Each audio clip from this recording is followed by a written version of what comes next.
Welcome back to the deep dive.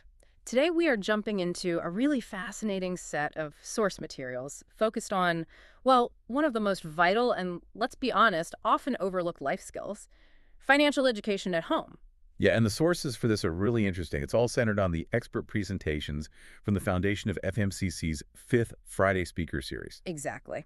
And our mission today is pretty straightforward. We want to give you, the learner, a kind of shortcut.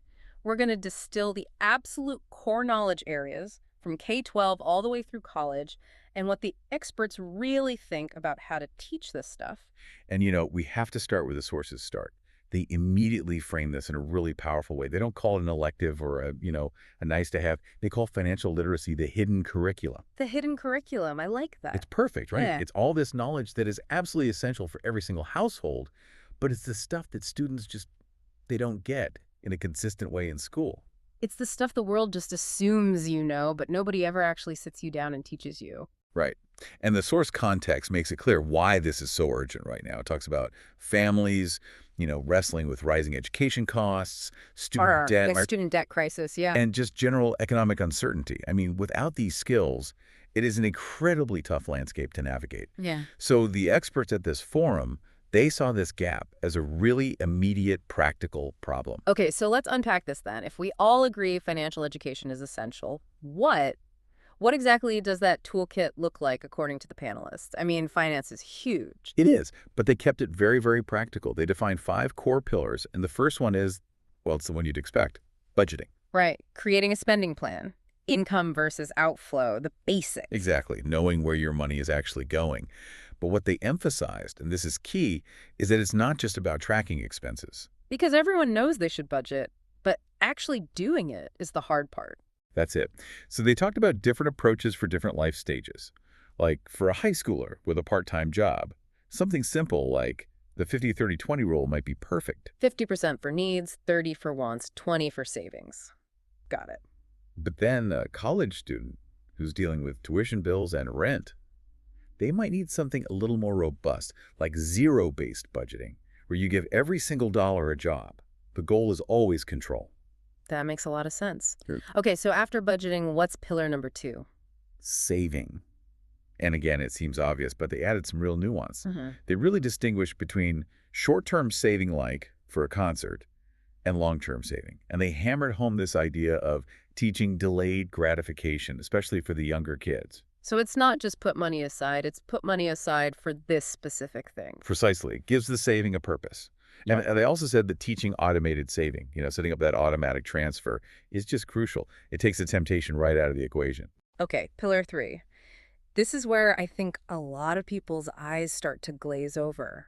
Investing. Absolutely. And the panelists knew that. Their whole goal was to demystify it, to take away the fear. So not about, picking the next hot stock. Not at all. It was about understanding the core concepts, like what is compound interest and why is it basically magic?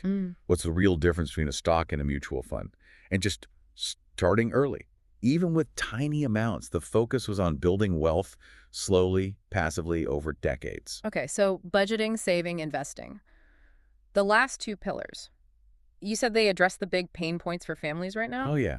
This is where the rubber meets the road. Pillar 4 is debt management. Especially for anyone thinking about college. 100%. This is about understanding interest rate, the difference between good debt and bad debt. Like a mortgage versus a high-interest credit card. Exactly. And the big one, understanding your credit score. That FICO score is this invisible force that controls so much of your financial life. It really is. And you have to know how it works before you take out that first loan. It's non-negotiable. And that leads right into the final pillar, number 5, long-term financial planning. So this is where it all comes together, the big picture. It is. It's about insurance, retirement planning, what's a 401k, basic tax awareness. And even though it seems like adult stuff, they argued you have to introduce these concepts early, give young people a framework so these things aren't totally alien when they encounter them later. So once they defined this 5-point toolkit, the discussion shifted to the why. What's the actual point of all this? And the sources are clear. It's not just about being good at math. No, that's the so what.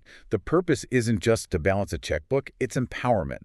The quote from the source was that the goal is to help people improve their financial habits, reduce debt, and gain the confidence to manage their financial lives responsibly. That word confidence is so important. I mean, in plain terms, that's knowing the difference between a subsidized and an unsubsidized student loan before you sign the papers. Yes. Or understanding what happens when you only make the minimum payment on a credit card. It's about moving from a state of reacting to financial stress, That feeling when an unexpected bill shows up. to a state of actively planning for stability. It gives you agency, real control over your own future. Okay, so now let's talk about the scope. The title of the talk was K-12 College Benefits and Pitfalls.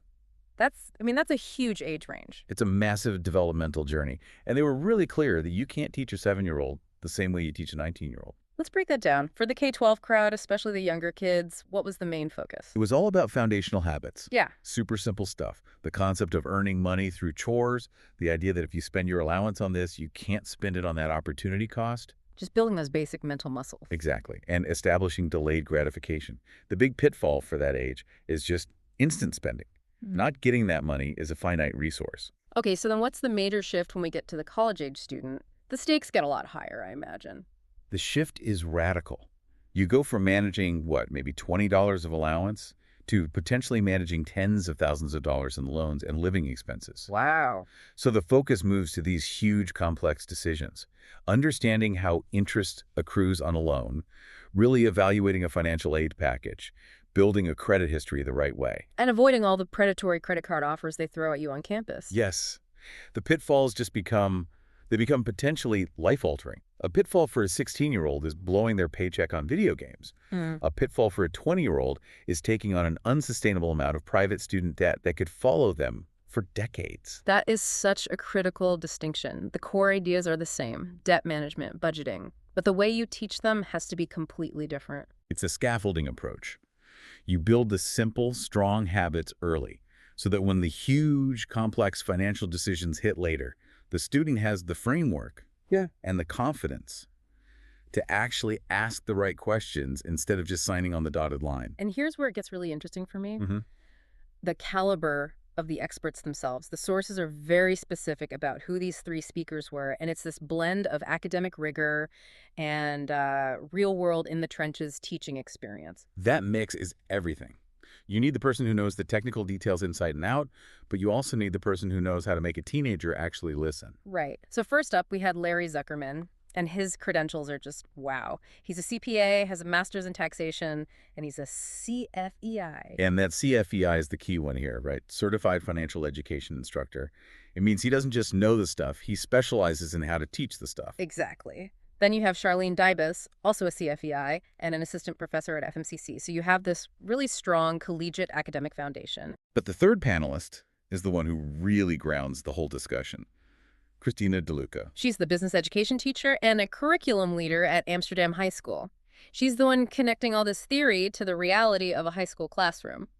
So how do you make interest rates interesting to a 15-year-old who's thinking about prom? Well, that's her job, right? You make it tangible. You don't talk about mortgages. You talk about the true cost of buying the new iPhone on a payment plan versus saving up and buying it outright. You make the abstract concrete. And that really brings us back to that foundational quote from Professor Zuckerman that was highlighted in the material. Teaching kids about money isn't just about dollars and cents. It's about giving them confidence, freedom, and the power to make informed choices. Freedom, that's the word that stands out to me. It reframes the entire thing. It's not a chore. It's a tool for liberation. It pulls it out of the accounting ledger and puts it right into the category of personal agency and, living the life you actually want to live. And that theme of empowerment was clearly the whole point of the event. It was hosted by the foundation of FMCC, and their stated goal was building a more financially confident community. Yeah, this wasn't some, corporate seminar behind a paywall. The source materials mentioned it was held on campus, it was free, open to the public. They even served breakfast. It was about accessibility. Right. The central argument that comes through in all the source material is just crystal clear. If we don't teach young people these skills, if we let the hidden curriculum stay hidden, we are setting them up for a lifetime of completely avoidable financial stress. Totally avoidable.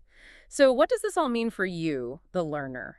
I think the core actionable insight here is that financial education is a practical, essential skill set. It's those 5 pillars: budgeting, saving, investing, debt management, and planning. And that this skill set is the foundation for confidence, for Yeah. freedom. And the learning has to start way, way earlier than we think. It has to start with those concrete habits at home during the K-12 years. If you connect all the dots, the sources really show that this isn't just transactional, it's transformative. Deeply transformative. I mean, when we give kids the tools to manage money, we're not just teaching them math.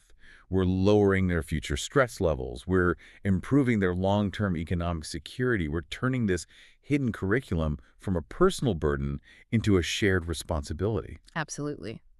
So we've noted how the panelists kept coming back to the benefits and pitfalls across those different age groups. And that leaves us with a final thought for you to sort of chew on. Uh-huh. If we really think about the difference between K-12 and college, what specific pitfalls might a high school student run into when they first learn about credit, say, with a small, secured credit card that are just fundamentally different from the challenges a college student faces with their first unsecured, high-limit credit card? It's a whole different level of risk. Completely. So think about that. When you really break down the nuances of risk and responsibility by age, the strategies for teaching this stuff have to change entirely. Where are the most dangerous financial tripwires actually placed for each stage of life? It's a fascinating thing to consider.